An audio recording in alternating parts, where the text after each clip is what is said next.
বাজারে সরবরাহ বাড়াতে চাল, তেল ও চিনি সহ বিভিন্ন পণ্য আমদানিতে শুল্ক ছাড় দিয়েছে সরকার। তবে এতে পণ্যের দাম কমছে না, বরং বেড়েছে। কর কমানোর লভ্যাংশ পুরোটাই আমদানিকারকরা নিয়ে নিচ্ছে, ভোক্তা পর্যায়ে পৌঁছাচ্ছে না বলে দাবি ক্যাবের।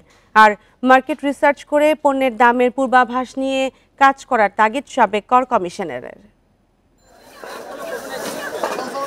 দাম কমাতে চাল, চিনি সহ 11টি পণ্য আমদানিতে শুল্ক কমিয়েছে সরকার। কোনোটির শুল্ক প্রত্যাহার করা হয়েছে পুরোপুরি, তারপরও কমেনি দাম, বরং বেড়েছে।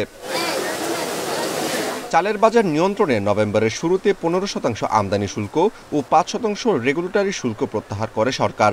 গেল 2-3 সপ্তাহের ব্যবধানেই সব ধরনের চালের দাম প্রতি কেজিতে বেড়েছে 8 টাকা পর্যন্ত।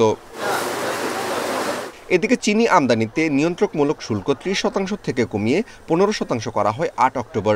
তবু গেল 1 মাসের ব্যবধানেই প্রতি কেজিতে দাম বেড়েছে 5 টাকা পর্যন্ত। বর্তমানে খোলা চিনি বিক্রি হচ্ছে 132 থেকে 135 টাকায়।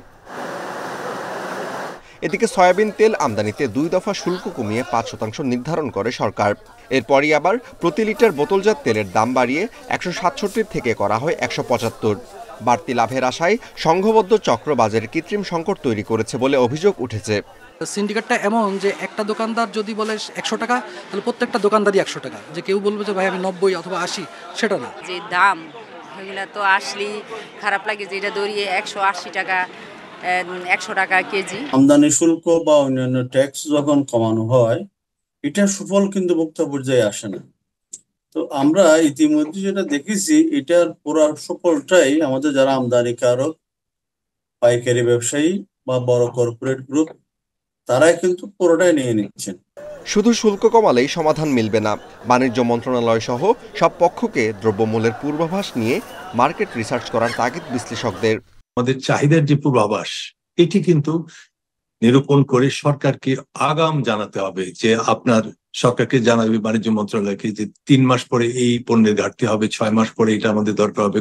এদিকে পেঁয়াজ আমদানিতে 10% করের সম্পূর্ণই প্রত্যাহার করা হয়।